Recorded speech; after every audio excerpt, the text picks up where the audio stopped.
Beasley Media Group station.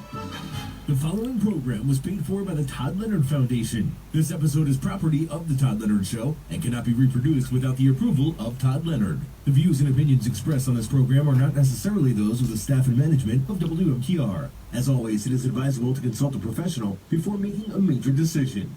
It's time now for the Todd Leonard Show.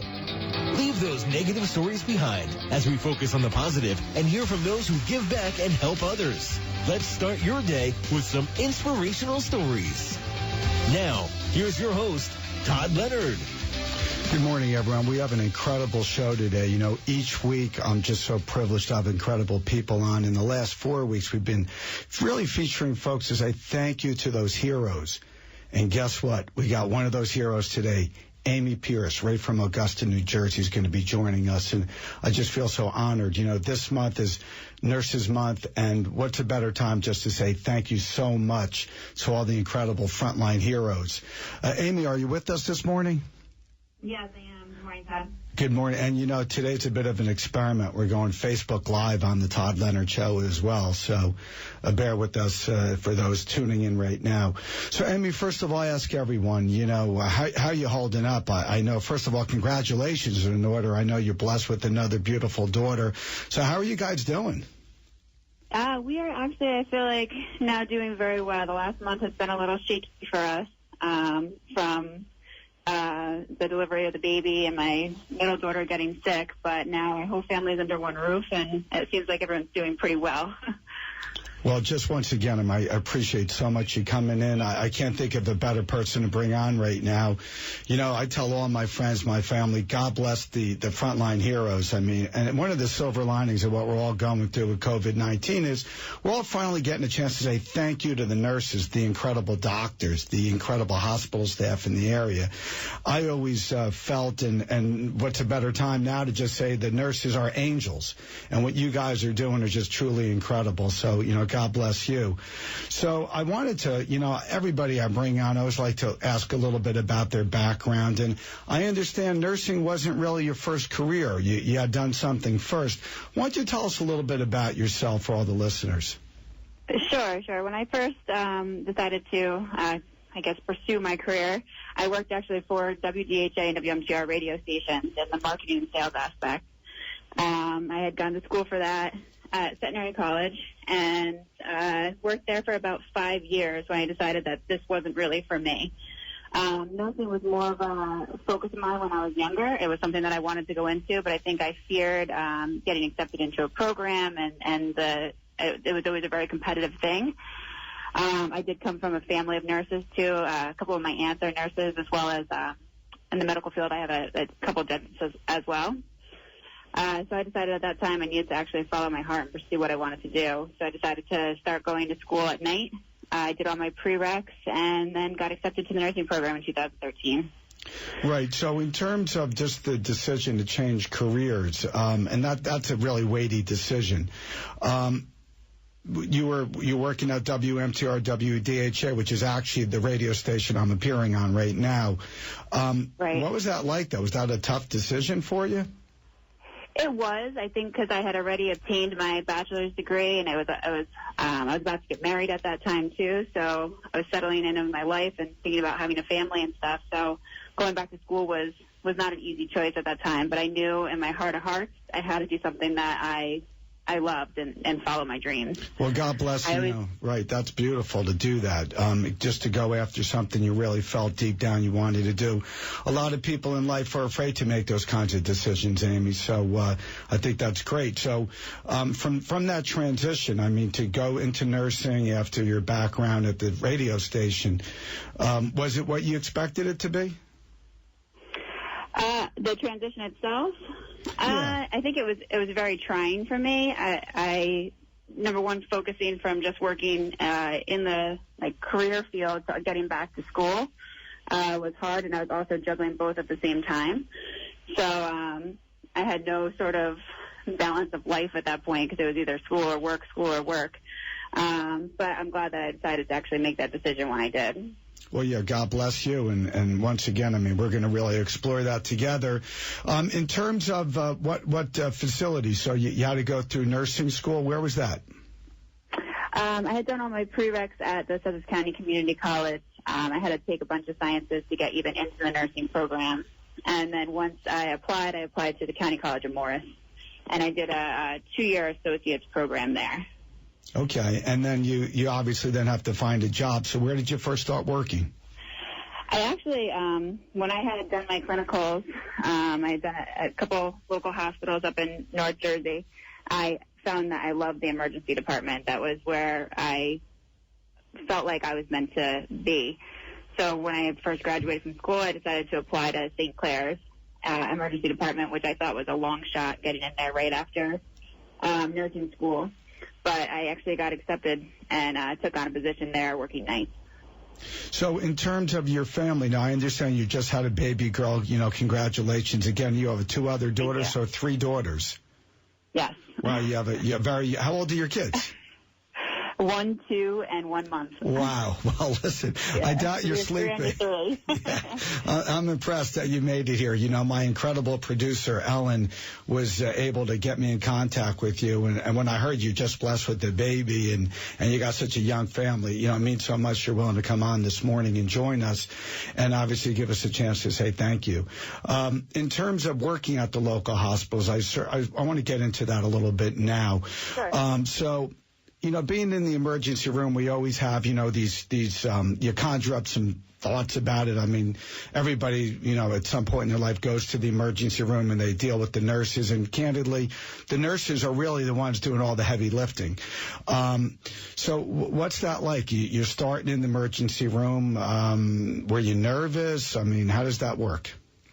I was extremely nervous. The one thing that I could say, though, about the emergency room, especially the 2 emergency departments that I have worked in, we work very closely as a family. So everyone has their backs. You're never going to a situation alone. And not only the nurses who help each other out, we also have an awesome support with all of our patient care technicians and ED techs as well. So it's very stressful. You see things that you wouldn't normally see. But together you always work through it. You lean on each other to try to get through every single situation and make sure it's the best for the patient. No question, especially when families come in there and they're nervous, they don't know where their loved one is, and obviously what you're doing is providing incredible care for them and compassion. So how long have you been a nurse, Amy? I've been a nurse for 5 years now. Well, that's, obviously you got probably the last month or 2, it's been a real eye-opener. So in terms of the facilities, you work out of 2 local facilities now? Yes, I work at St. Clair's in Dover and Denver, as well as Newton Medical Center. Great.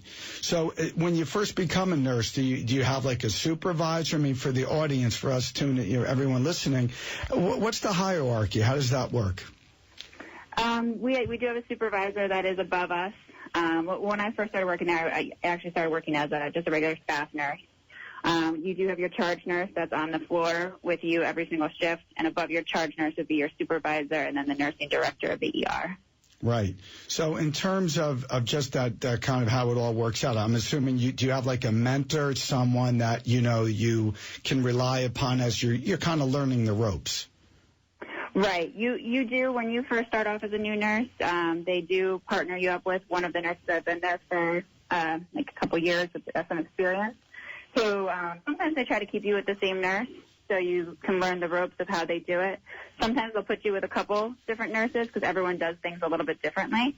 So coming in as a new nurse, it's good to see things from different angles, and then you kind of just learn how to do it the way that you're going to do it then by taking tasks and I guess taking people's ideas and kind of creating it into your own way of doing it, So you mentioned you got into emergency room nursing, and for those, I mean, there's so many wonderful areas in nursing.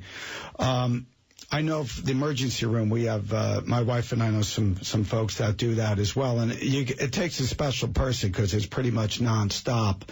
What other areas of nursing would be available? You know, because hopefully through this pandemic, which has tested everyone, the battle we're in, it also gives everyone an awareness of the incredible work of the nurses and the doctors and the entire healthcare community. But what other areas of nursing could folks explore? That's also another reason that I had thought about going to nursing too. Like, you don't always have to do clinical hands-on nursing. I actually went to school with a couple people that never actually worked in a hospital or in a doctor's office. They went straight into like the pharmaceutical aspect or the administration aspect. You can go into education and teach new nurses. There's other avenues that you can grow in and not actually do hands-on patient care. Right. So that's the reason why I think it's a wonderful profession. Myself being a trial lawyer, there's so many other areas of law, too. I mean, when I tell people I'm an attorney, they're like, well, what kind of lawyer are you? So it kind of goes along the same idea as well. There's so many different opportunities for folks in various professions.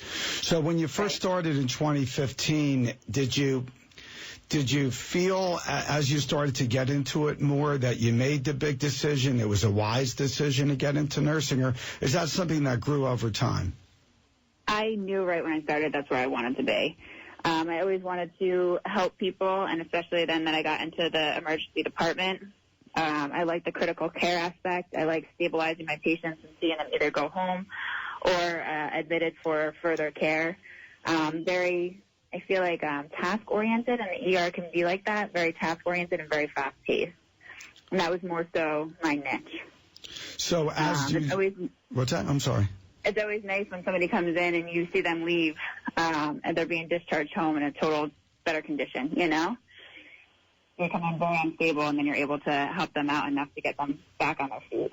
Yeah, I'm sure nothing could probably be more rewarding. I know when, obviously, as I mentioned earlier, when you have to go to the emergency room, your world's turned a little upside down, and you're obviously looking for some answers, and the nurses are there comforting you and trying to give you the best information possible. And you're really on the front lines. There's no doubt about that.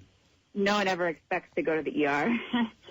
No, certainly you don't. But I know that, once again, from my own personal experience, the nurses are right there on the front line, and you're basically dealing directly with those folks.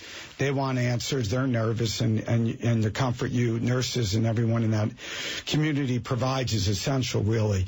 So in terms of the years of growth that you've had, because I always believe in life you get challenged and things come up, and it's one of those things, it's just the way it is. You never know when things are going to start changing. So your husband and your family, as you started to get into your nursing career, did you have certain hours that you have a certain shift? I mean, everybody's a certain conceptual view of nursing in terms of the hours. Are you on the day shift, the night shift? What shift are you on? I currently am on the day shift. I work 7 a.m. to 7:30 p.m. Days, and it's usually 3 days a week. But I also work per diem at the other hospitals. So I usually do about 4 12-hour shifts a week. Oh, so that's a very long tour of duty, if I may, that you're putting in. So that can certainly be exhausting.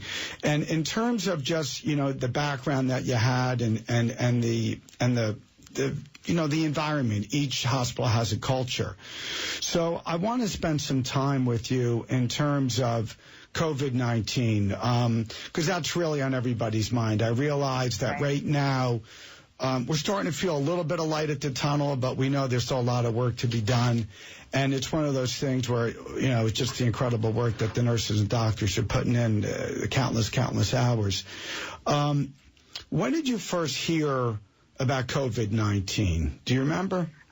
The first time that I think I heard about it was early January, when some reports started to come out about Wuhan, China, and the virus, how quickly it was affecting people. We didn't really start hearing much about it here until, I guess it was early March, late February. Yeah, right. I mean, isn't that kind of strange when we look back now? Because obviously everybody was tuning in a little bit and understanding there's something going on in China. There's this COVID-19. It's a virus. It's a killer flu. And probably like all of us, we're like, well, that's in China. What's the problem? Right. What's the deal? You don't expect it to hit here at all at that point, Right, exactly. I know.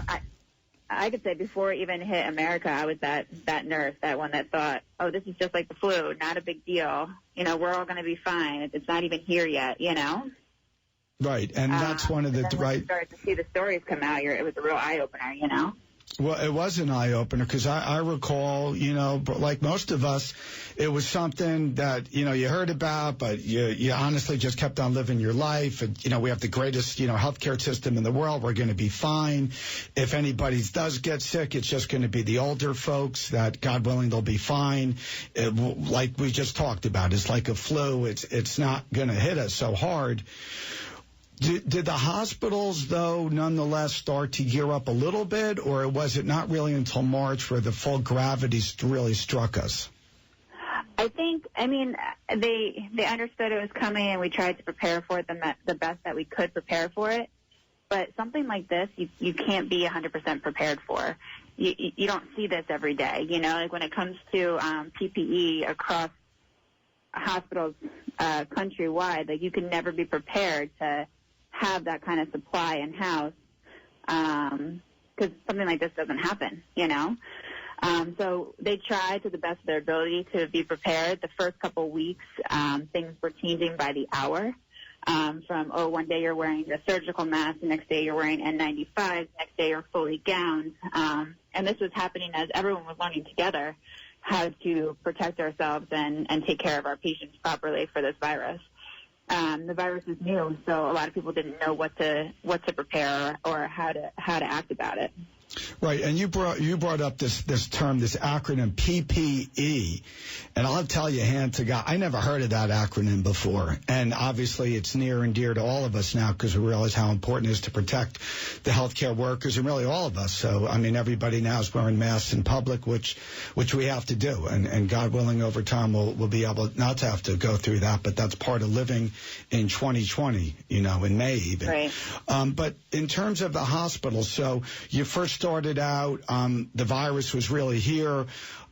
Were there steps being taken in the ERs, you know, at both facilities, Newton and St. Clair's and Dover, where all of a sudden everybody on the team, the incredible healthcare workers, like, wait a minute, this is something new, this is novel. What happened? Was there just like a change and it just got more and more serious? Pretty much, yeah. I mean, we all had to change our focus from what we were seeing come into the hospital. Obviously, everyone had these symptoms of the COVID, so this is primarily what we were seeing. So ourselves also had to protect because we wanted to make sure that our staff and everyone that was coming in weren't coming down with symptoms of this virus either. So the hospital-wide, both the hospitals that I work with, actually, they would check our temperatures. They would ask us questions when we first got there. In the morning and then when we were leaving as well. If you presented with some sort of fever or a cough or any shortness of breath, they would send you to employee health then to be checked out. So you weren't then working sick with obviously the patients coming in or any of your coworkers. Hospital-wide, too, we started off then just wearing regular surgical masks to start. When we saw any of our patients that were potential COVID patients. Everyone that came in is a presumed COVID patient if they have the symptoms until we test them positive or negative. So we had to make sure that we had enough equipment to protect ourselves with all the patients that were coming in. Right. So, Amy, I was kind of fascinated by this.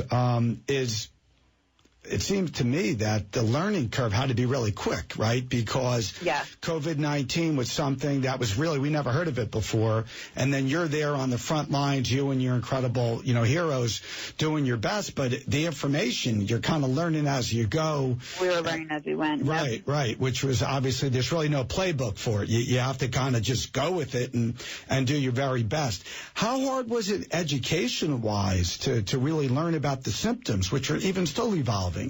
And what to look out for. How was that? It's very difficult because like you just said, we still don't know exactly what we're looking for. We've seen COVID patients present with things as mild as a headache, no fever, no cough, nothing else, maybe some GI symptoms. And then we see some people come in and present extreme shortness of breath, cough, and high fevers. So it's kind of hard to differentiate okay, is this a patient that's coming in with just some GI symptoms and abdominal pain, or is this patient now a COVID virus patient? So you kind of just had to take everybody's symptoms and I guess treat by their symptoms and consider in your mind like every single one could be a COVID case. Right, so that had to be incredibly challenging. It's still evolving, just like they say now a loss of taste can be part of like a COVID symptom as well. So that's stuff that you would never even think of, you know? Yeah, well, that was something, Amy, that really, once again, is fascinating because as we're learning more and more and the information and the protocols seem like they're evolving day to day, I recall that it's basically, I thought it was just strictly a respiratory issue where folks were having problems breathing. They lost the smell, the taste, and there's a constellation of symptoms now that are really across the board. Some of them are more nonspecific and generalized. So how does that work? So your screening techniques, when people are presenting, I'm assuming, like you just touched on, everybody could be potential COVID-19. So for the listeners, what's the protocol? What is the things that you're then doing? Really, with like COVID, you're really just treating symptoms. If you start to present with some shortness of breath, some difficulty breathing, you're going to want to obviously be seen by a medical professional. But besides that, you're just treating your fevers, you're treating your GI symptoms. There's nothing else that you could really do. There's no magic medication that's going to like make it go away, you know. So as like as a person who presents with any symptoms, you're just going to treat your fevers. And if you feel like you are feeling short of breath or you're having some difficulties, you need to then obviously be seen and tested. Some people are presenting or don't even have any symptoms at all, and they're just carriers of the virus and are asymptomatic. And that's the scary part of it, too, is that you might not even know that you have it, and you're walking around talking to other people, and now the virus is spreading so easily. Right. That's another thing that's just puzzling to me is you have a deadly virus.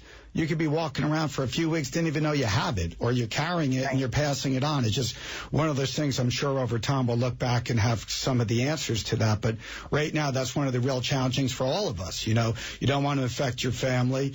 And that's what I wanted to touch on with you, Amy, because you're blessed with a young family and you got the beautiful little daughters and you got a husband and you're working right on the front lines. And what's that like, too? I mean, emotionally, you know, you're working, you're doing your best, you're doing incredible things to help others, and then you're going home to your family. What was that like at the beginning when you're grappling with the COVID-19? It was, honestly, it's very, very scary. I felt very thankful, but also very terrified to be taking care of these patients. We didn't know exactly the spread of it, how long it could live on certain surfaces, and how it was going to like affect us coming home to our families. So even me personally, I would change into one scrub when I left for work. I'd get to work, change into different scrubs and shoes, leave, change again, and then change before I even entered my house.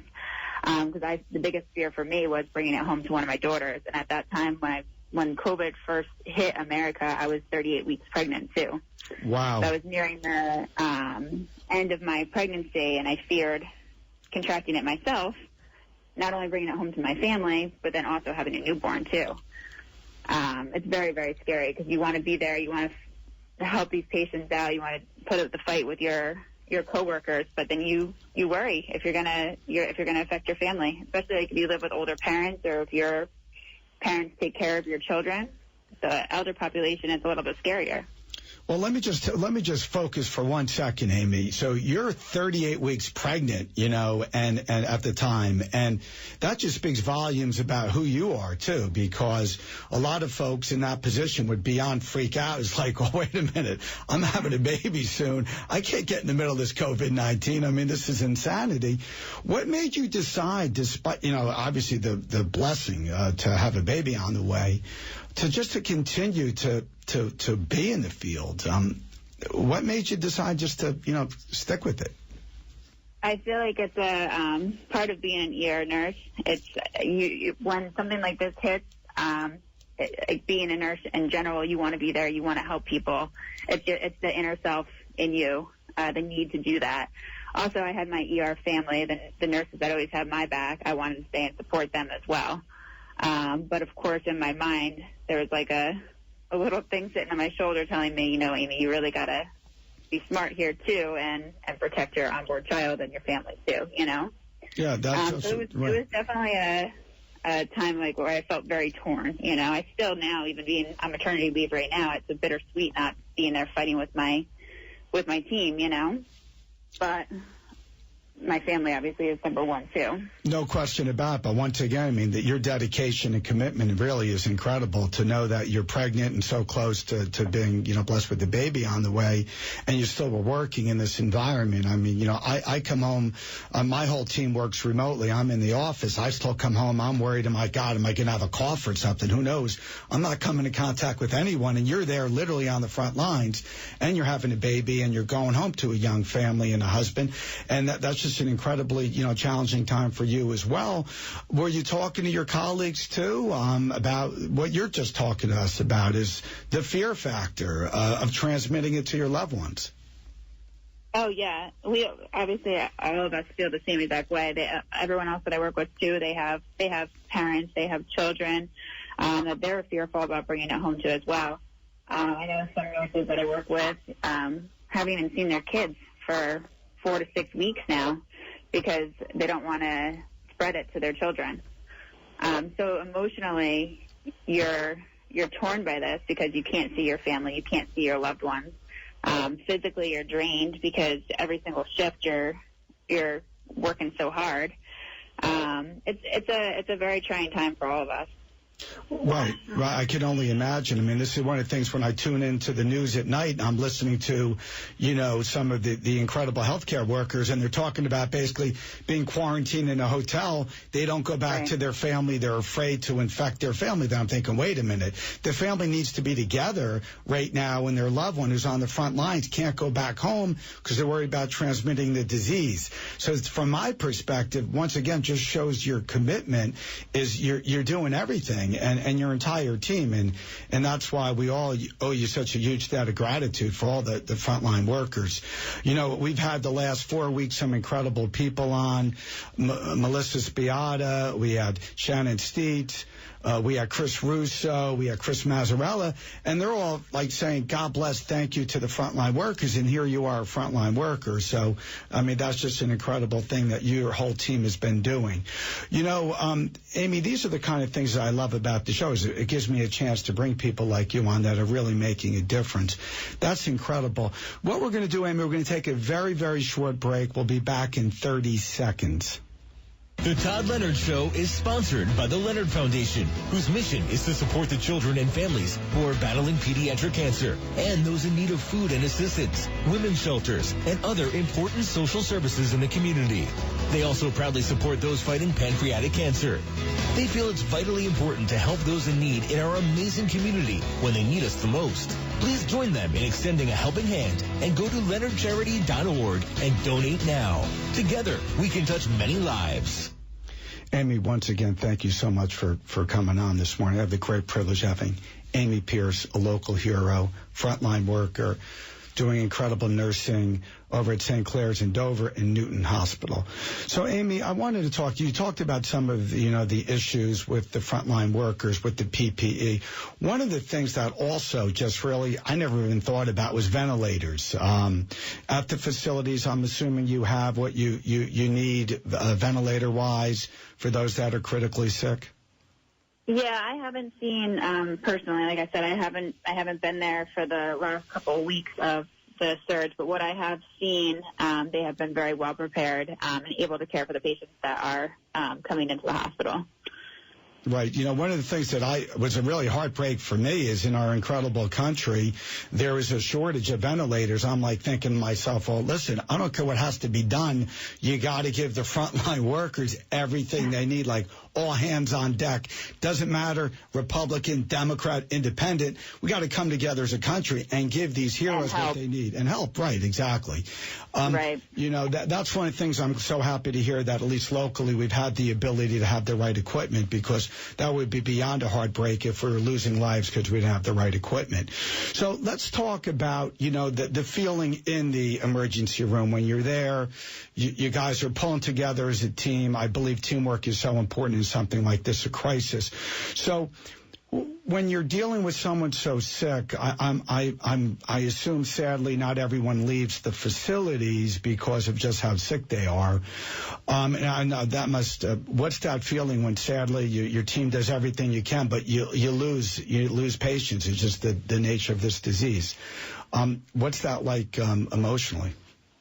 I think emotionally it's very hard because a lot of these patients are doing the fight without their loved ones being able to be there. So here you are as a nurse, you're wearing your glasses, your shield, your gloves, your gown, and you're sitting there holding these patients' hands. They can't see the tears that are running down your eyes because you're fully covered and they can't see the emotions that you're giving them. And they're sitting there fearful knowing that they can't breathe and if they're going to make it or not or see their family members or not.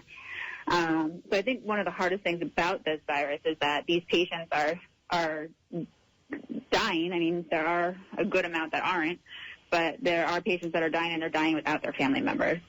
So that is very difficult. We do our best to try to make sure that these family members can contact the patients through FaceTime, but it's not the same as your family member sitting next to you at the bedside when you're going through this hard time. Right, and that's one of the other things, too, is the real heartbreak about this is the loved ones can't be there to comfort their obviously sick family member, dear friend. And a lot of this, as you just touched on, is from what I'm hearing, and you're telling me the front line, obviously really what's going on, is the nurses have to, or the doctors have to do FaceTime. And even though the loved one may not, physically be able to move, they're hearing their voice of their loved one, or at least their loved one can see each other. But that's got to be incredibly challenging as well. Sadly, this is just too common right now. New Jersey is like the epicenter of what's going on here, and it's pretty surreal to see what goes on with all these loved ones losing their battle. Now we got to talk about the shining, though, part is when many do leave. Well, what's that like when you guys as a team have pulled together and are saving lives? It's an amazing feeling. Honestly, in both the hospitals that I work in, I know the St. Clair's, they play Here Comes the Sun by the Beatles when somebody does recover and they are being discharged from the hospital. And I know Atlantic Medical also does a clap-out discharge where when people hear the music or hear the discharges coming on, they all go to one area and they'll clap and cheer for the patient as they're being wheeled out of the hospital. That's an emotional time for everybody in the hospital. It's such a joy for us to hear that music come on over the loudspeaker, to know that we made a difference. This person's going home. They're doing better. They're recovered. And that's happening more and more now. Right. No, I understand not only is the curve flattened, but obviously there's a lot more encouraging signs, though we certainly can't let our guard down. In terms of the Beatles song, Here Comes the Sun, so any ideas how they picked that song, or it just came about? I am not too sure about that. I just heard that this is what they were going to do, and I thought it was a great way to appreciate the people and also the staff to let us know that things are getting better and people are going home. So when you're in the middle of this battle and that song comes on, is it like an extra boost, a shot in the arm for morale, or what's that really like with your colleagues when you hear it come on the PA system? I think it brings a smile to everybody's face. It definitely helps to boost the morale in the ER. Right. And one of the, not everybody, a lot of people say Facebook is bad or whatever. It's a lot of people fighting with each other. On the other hand, I tune in like a lot of the folks and folks that are, watching us live on Facebook right now. There's a lot of wonderful things on Facebook, and I see a lot of images where you talked about where the staff lines up and they basically give a standing ovation as the patient gets wheeled out, and obviously not on the front lines, but watching that also feels exhilarating from my standpoint. What kind of feedback do you get when you get home and you talk to your husband and your friends? Do they mention they just saw that on Facebook or something like that? Some of my friends have mentioned that they see it, and they also feel, I think, reassured when they see stuff like that, to know that, okay, this virus is so terrible, but things are starting to get better. We are doing the right thing. The biggest thing I think to remember right now is that just because the the curve is kind of flattening. It doesn't mean that it's over. You still need to follow the rules, and you still need to protect yourself and others by staying quarantined and stuff like that. But seeing stuff like this on Facebook at least gives everybody a reassurance that things are getting better. Right. So you can weed out the non-important information on there. Because there could be a lot of bickering back and forth on Facebook, too. Yeah, there can be, like, way too much bickering. At times it gets a little bananas how polarized it is. But something like this brings everyone together, and I find that's the silver lining in these really challenging times. Right. I wanted to also talk about, because I mentioned that I've had the great honor of having some incredible local people that give back and lift up the community and really show their love and support. And that's why I was so happy to have you on today, for me to say thank you, and to all the nurses and doctors for everything you guys do pretty much 24/7. A great sacrifice personally and for your own health. I mean, what's more important, your own health and your family's health, and you're putting it all out there for us. What's it like when the local businesses, that's the other beautiful thing about this, is the local businesses really have stepped up, the local community, food's coming to you. What's that like for your morale when all of a sudden everybody's like finally saying thank you? We see the signs. I was driving into the studio this morning thanking the healthcare heroes, and I'm like, well, I'm going to talk to a hero. And that's what the listeners hopefully have this great privilege this morning of listening to our show. What's it like when you're getting the food and that's kind of support? It's amazing. Honestly, the community has been above and beyond amazing for us, from like the heartfelt letters that we've gotten from some people, to the Girl Scout cookies, to daily food deliveries. We've gotten beautiful flowers from some of the local landscapers. A lot of smaller businesses have dropped off different PPE for us, from masks to gowns to gloves. The support has just been overwhelming, to the point that it has brought like a lot of us to tears, actually. Some of the letters and seeing how dedicated these people are to making sure that we're okay. And honestly, working in the ER, sometimes it can feel like a war zone, but knowing that the community has your back, you're not in it alone, it makes it a little bit easier to go to work every day. Well, that's one thing that, I mean, obviously a heartfelt thanks to you and everybody. I mean, everybody that's listening feels the same way. We are one, we are together, and we certainly are pulling for everything you guys are doing to do your very best to, number one, help the patients, but also come home safely, obviously. In the Daily Record, a local paper, I've been, running some ads just saying, God bless the healthcare workers, first responders. We owe you such a huge debt of gratitude. When the restaurants, though, are giving the food, it's kind of like an interesting thing, because not only is it lifting your spirits, but it's also keeping the local businesses alive as well. So it's really a double win. And probably most importantly, the community is all one right now saying thank you. Now, the food, I mean, it seems to me like thankfully at least you're getting some food in the letters and support and the flowers. Obviously that, I'm sure, like you just touched on, means so much to you. What is that really like, though? I want the listeners to understand. What is that like for you when you get these kind of tributes and thank yous? What's it really like? I mean, like I had mentioned earlier, a lot of the, when people have donated to us, it has brought like a lot of us personally to tears, knowing that these people are here for us, they support us, and to know that everyone's really coming together as a group. To fight the battle as one and not just us fighting individually. Right. Well, the community is with you. Listen, we definitely have your back. I mean, we're all in this together, and I think that's great that we've had a chance to at least say thank you. I mean, it's the least we can do for everything you're doing for all the nurses, the healthcare workers. I mean, it's just an incredible commitment. In terms of, how you guys are getting through with the entire healthcare community, and you get the support from the community, what's the overall sense of morale? Because I know you're on maternity leave. You're just blessed with another beautiful daughter. But what is it like when you have a chance to communicate with your colleagues? What's their sense? How is their morale doing now? I think morale in general is a lot better right now. I think when I actually spoke with one of my colleagues just yesterday, and I think as a whole, COVID is a little bit more under control. They have a better idea of what their focus is, what they're looking for, how they're testing for it. how they're treating for it. So going in as a nurse, knowing what to expect, it's a little bit easier than it was in the beginning when things were changing by the minute. Right. So in general, morale is a lot better than it was.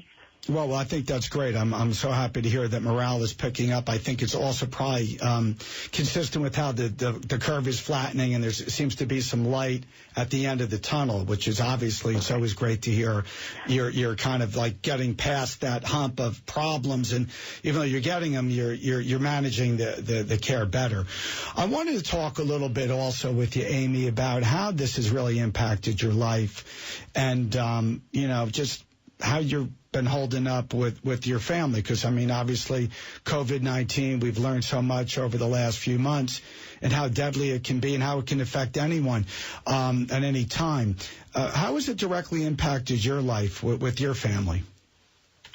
Unfortunately, the day after I finished work, I planned on working for one more week, but my doctor had then advised me I really should go out. I stopped working on April 4th. And on April 5th, my daughter started getting pretty sick. She had a bit of a cough, a little bit of a fever. This is my middle daughter, so she's 17 months old. We started noticing that she was having some respiratory issues, and we took her to the hospital. She ended up on oxygen, steroids, treatments, and she ended up being diagnosed with COVID.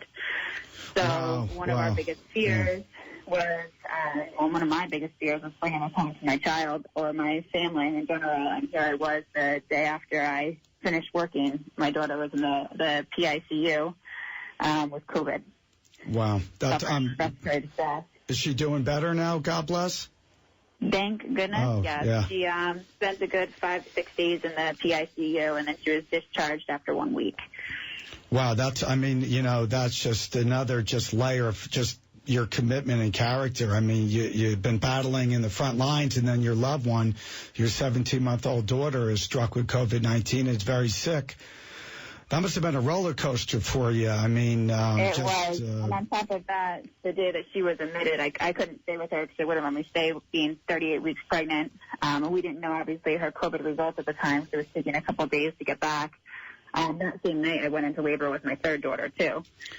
So my husband wasn't able to be there for the birth of their daughter. He was with my daughter and other daughter in the PICU. So it's just been a little bit of a roller coaster. The family wasn't able to be under one roof for another 2 weeks after they were discharged, just because of the newborn being in the house, too.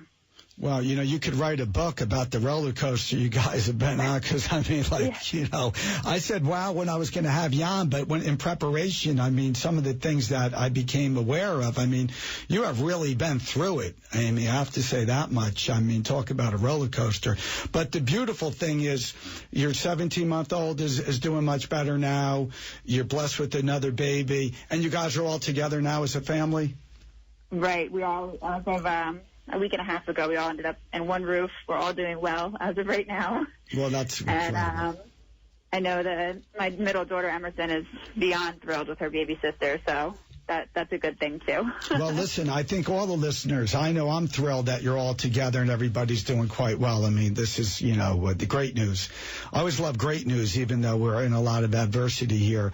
Now, with your husband, I mean, what has it been like for him? I mean, you're married and you have 2 babies, one on the way, and then you're almost ready to have the miracle of a new baby, and your 17-month gets sick. This must have been a challenging time for your husband as well. Yeah, he, I think, is like the rock star of this situation. He actually was able to stay with my 17-month-old in the hospital. They were together and then quarantined for 2 weeks with each other afterwards.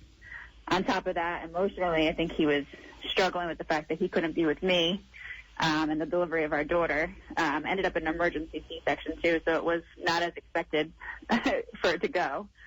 So emotionally... It's very difficult for him, but he's definitely the rock star of the situation. Well, I think you're a rock star, and let me tell you something. You should be really proud, you're and the entire family, of what you've been, really, the commitment. I always say, for the healthcare workers, the first responders, it's not just those folks. it's the families. It's everyone in the family that's making that commitment. You can never lose sight of that. It's the same thing with our incredible military. You know, when the brave men and women go overseas or wherever they're serving, National Guard, whatever, it's not just them, it's the family that's impacted. And I say this for everyone. God bless, not just the healthcare workers and the first responders, their families, and you're a great example of that. So what's it like now? So your family's together, you know, you're celebrating the birth of your new beautiful daughter, you're together as one, you're talking to your colleagues, and there is some light at the end of the tunnel. What's the overall sentiment? I mean, how are you guys doing now? Now I think we're doing okay. There's still a little, obviously, fear of the virus, and who knows if it could present again or if someone is asymptomatic and hasn't shown anything yet, you know. But I think overall, we're doing very well. Moving forward, there is some light to be seen. So what about your colleagues? I mean, you're giving us a firsthand, look into your life, which we really appreciate your candor. I mean, that means the world to me and our listeners. You're able to open up and really share, and your administration letting you come on today. What about your colleagues? I mean, are they also kind of in that similar situation that you've been discussing this morning? I think, most of the colleagues still are fearful of bringing this virus home to their families. It's not over yet. There are lots of stories of people recovering, lots of stories of people surviving, but there are also people that are still very, very sick and dying. So I think they're all still very fearful of, what if I come down with this? It's not just affecting those people with the comorbidities or the very old or the very young. It's affecting people that have no comorbidities, that are healthy, and a lot of them healthcare workers. So it is very scary that they could still come down with it, or family members can come down with it. I think the biggest thing right now is making sure that people understand that it's not over. You need to educate yourself, follow the rules, and protect yourself and protect us as healthcare workers by staying home and enjoying your families right now. That's great advice. I mean, I realize the weather's been incredible this weekend. People are going to be out and about. Governor Murphy, I think, has done an outstanding job. I mean, he's been a great leader. He was sick. He came back after battling his own illness right into the middle of a pandemic. And I realize the parks are now open, and it's important to get out, get the fresh air, but you really got to follow the rules. So I certainly echo your sentiments, and you're the expert. I'm just, trying to be a concerned citizen and doing the best I can. But I think you just gave us, some wonderful advice. One of the things that you also mentioned, Amy, is the eye-opener of how this COVID-19 hasn't just impacted the elderly medically, but also your 17-month-old daughter. And that's one of the other things that's been kind of perplexing as the information has come out more and more. It becomes that much more frightening because it does affect everyone. I mean, it doesn't matter. I mean, you go online, you hear people in their 20s, the teenagers, 30s, 40s, whatever. Everybody can be impacted by this, and that's what makes it that much more insidious. If anybody wanted to reach out and say thank you or show their support, is there a way they can reach out to the hospitals or to reach out to you, Amy?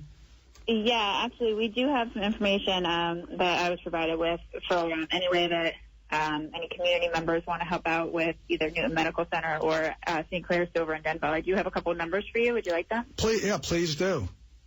All right. Newton Medical Center is Newton Medical Center Foundation.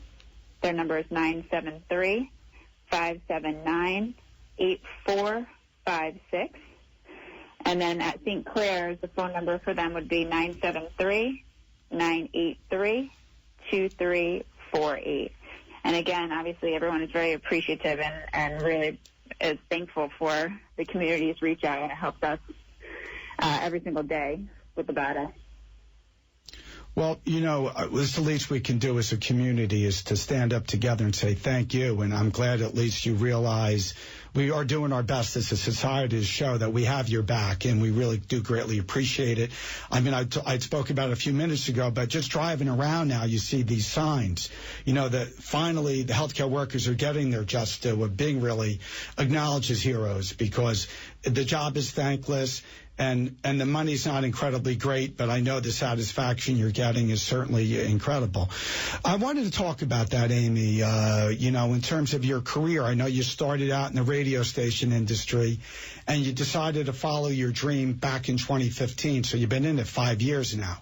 Did you ever see this coming, where you were able to get into a career and you're really making a world of difference for all of us? What's that satisfaction like now that you took a decision, a career path, and it's really changed your life? Well, that was the whole reason that I even went into this profession, is because I wanted to be there to help others. I think now so more than ever, you could really see the difference in our hard work and what we do, and how now, as you can see, the curve is changing. We are making a difference, and I think, I don't know, it's just a really good overall feel-good feeling, Hard work does pay off.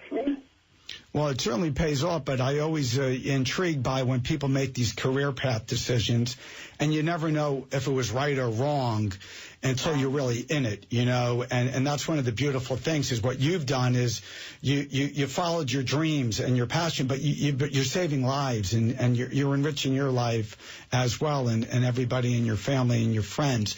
Well, what's it like with your family and friends in terms of just how you're getting feedback from them in your commitment and what you've gone through? Because it has been certainly a roller coaster for you professionally and personally. Right. I could say right now friends and family have been extremely supportive. When we had this happen to my family, the amount of people that had reached out to me and my husband to try to help us out, whether it was buy us groceries or pick something up at the store for us, or just a phone call saying, how are you guys? What's going on? Is there something I can do for you? We have seen firsthand how supportive everybody is, which is very, very nice. I know when I was working on the front line, still right before I went out on maternity leave, family and friends were very nervous when I went to work, scared that I was going to fall ill or bring something home. But also at the same time, the support was just amazing. Just getting phone calls every day. How are you? How are things going? Making sure that we are mentally and physically still okay. Right. I mean, that's just something also with the nurses and the doctors is it's not just the physical, how you're feeling, but also mentally, right? Because this has got to take an incredible toll on you as a group, on what you've gone through. You've seen the best, the worst of times in terms of the best. Things that we've seen during this pandemic is something we would never expect to see. So emotionally, it's definitely been a roller coaster for everybody. Right, but you also have the opportunity where we're really talking about you're making differences in people's lives. And the way I look at it is you guys really are angels, and you're putting it all out there. I also understand wearing a mask all day, Amy. I didn't even think about it. I'm out in public, I put my mask on, but what's it, you wear a mask all day. What's that do with your skin? I mean, what's that like? It's very difficult. We actually have a lot of my coworkers have had skin breakdown on their noses from where the N95 is rubbing against their nose bridge. A lot of skin issues like I don't want to say acne or something like that from having the mask on and constantly being hot and breathing in it. So not only are you dealing with everything that you're dealing with that day, but now you're also dealing with your own physical issues because of wearing the PPE. It's very hard to breathe in those too, and you're wearing those for 12-and-a-half-hour shifts. Right. I mean, that's something, right, you don't even think about. But the people like yourselves doing this great work, that's the reality of it all as well. Putting aside the emotional toll, it's just literally you're dealing with, your own body itself and how you cope with it, Right. Is there, I was curious, is there a support group for the incredible frontline workers in terms of just, because this takes a toll? The hospitals have actually offered support groups and counseling, which has been fabulous for a lot of the nurses and doctors and patient care technicians, anyone that's working in the hospital with the COVID patients. So they have been on top of that, and they have been making sure that not only are we being cared for the way that we need to be cared for with our protective equipment, but also to make sure mentally we're stable, that we can handle this and we can continue working.